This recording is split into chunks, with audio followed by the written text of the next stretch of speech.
This is question 43 from the 2016 exam.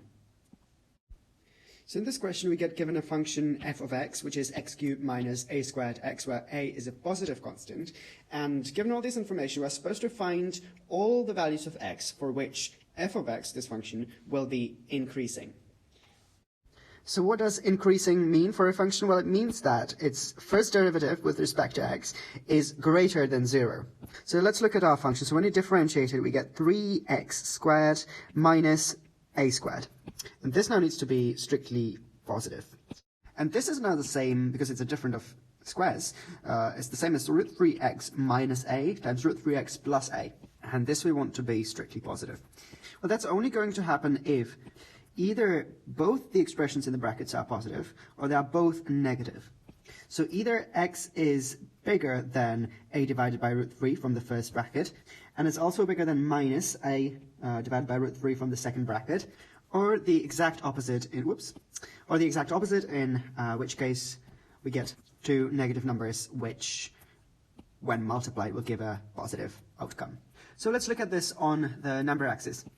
So now think about it, it's actually called number line, isn't it? Well, either way, it's this line and it has lots of numbers in it, from negative infinity through 0 to positive infinity. The first condition tells us that x needs to be greater than a divided by root 3, and also greater than the negative of that. And as we can see, the intersection is just this part of the number line. And the second possibility is the exact opposite, so either we're smaller than a divided by root 3, so I shouldn't say either, it's actually both the conditions need to be satisfied. So this needs to be true, and also, on top of that, x needs to be smaller than negative a divided by root 3. And the intersection of these two intervals is from here to negative, from there to negative infinity, well, almost. Well, hopefully, despite my bad drawing, you can still see that the two green intervals, those represent where our initial inequality is true, in other words, where the derivative is positive and the function is increasing. These are the two intervals where the function is increasing, that's our final answer, and in the exam it was option G.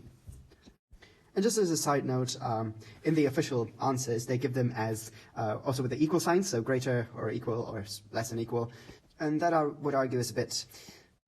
You'll notice that in the official answer sheet, they give the inequalities actually also with the equal signs, as less or equal to or greater than or equal to the value, which, strictly speaking, is not correct.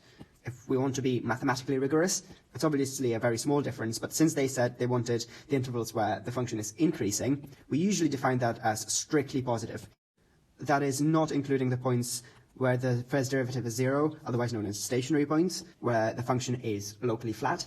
It's obviously all just about definitions. If you would say that the function I've drawn at the blue point is increasing, it's either both increasing and decreasing, or neither, but that's just a matter of mathematical conventions. Anyway, I just wanted to point out why our answer differed from the official answer given in the answer sheet.